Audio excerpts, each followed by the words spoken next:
First of all, I want to thank the many of you that were watching this show last week. And as you remember, we made the salsa casera, which is the basic sauce for a lot of Mexican dishes. And today we're going to continue using the same sauce and making chilaquiles. Chilaquiles are essentially a breakfast dish in Mexico, but of course they're so good that you can eat them almost time of day. I do.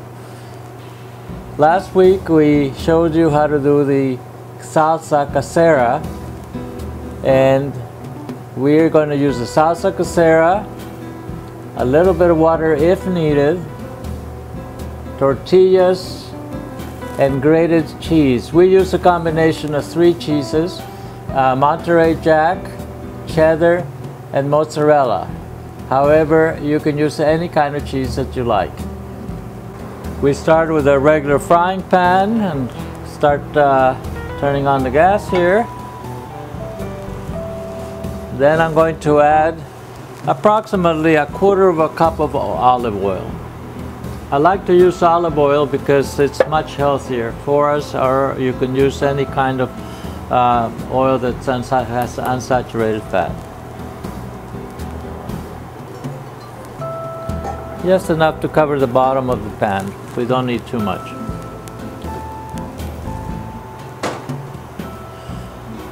Then I'm going to take the tortillas, and I'm using a dozen tortillas, approximately 3 tortillas per person is the way that I figured it out, and that works out pretty well.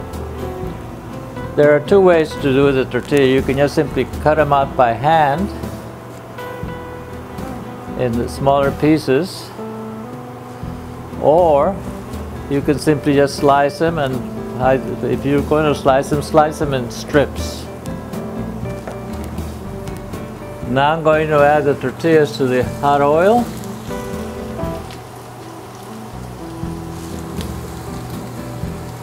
And keep stirring them and turning them.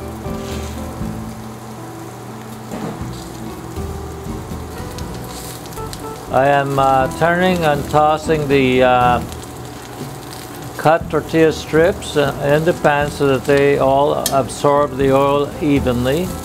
Now there is no oil left in the bottom of the pan. That means that they are all have oil in them. And notice that they are still soft. Okay, now we have finished the first step in making the chilaquiles, and now we're going to step 2, which is to add the salsa. Okay, we have added the salsa. Now I am stirring them a little bit, tossing them around to make sure that the salsa is in all of the tortillas.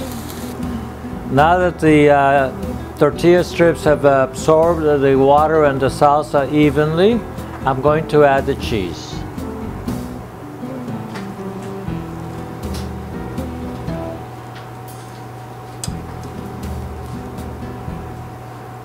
Okay, the cheese is now spread evenly on top of the chilaquiles.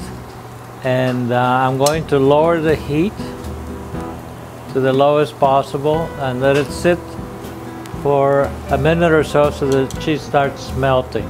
And while the cheese is melting, let me tell you that this is just the most basic recipe for chilaquiles. In point of fact, you can add anything you want. You could have pieces of chicken, pieces of little pieces of meat, whatever you have left over in the refrigerator from the night before, because essentially chilaquiles started that way. They were made with the leftovers from the night before. That's what breakfast in Mexico basically is. Now there you go. It looks like a pizza pie, doesn't it? Now we're going to take the chilaquiles off the stove and we're going to serve it. Well, those are the chilaquiles. I have now plated them with a little bit of salad, tomatoes, and I put a little bit of chopped cilantro on top of them. Now we are ready to enjoy them. I hope you will make the chilaquiles at home and that you will enjoy them as much as I do. Next time I'm going to show you how to make escabeche of shrimp. In closing, I want to thank all of you and also to wish that 2016 will bring all of us peace and prosperity.